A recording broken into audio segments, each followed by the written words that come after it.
26 ოჯახის მოანგრიეს 2 სართული და ჩემი დარჩა მარტო. იმავე დღეს გიგი ულულავას ხელმოწერით 1500 ლარად ყიდულობენ ჩემს სახლს. პროკურატურამ გადაიფიქრა, იმიტომ რომ პროკურატურას ვიღაცამ უთხრა, რომ დაივიწყეთ. ერთადერთი გზა იყო სააკაშვილთან შეხვედრა. სააკაშვილი ჩაიცოცხა და უსმენდა. გეშველად ხალხო, ორშაბათს რეზიდენციაში ხარ დაბადებული პრეზიდენტთან. მიდის მოდულის შენობაში და 3 დღე არ გვაქვს ინფორმაცია.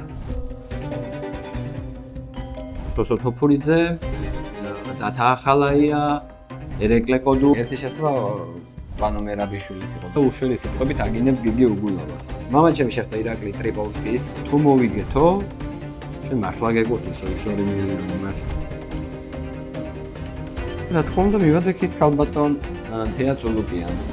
დღეს არიან თუ არა ისევ ქართული ოცნების ხელისუფლების ქვეშ. შენ რომ მოგისმინოთ რაღაც უბრალოდ ნახევარი ეს თავობა უნდა დავიჭიროთ. იმზადებ თუ ჟილეთს რა. ვინ ეუბნება მას? ვითომ ხსნიო.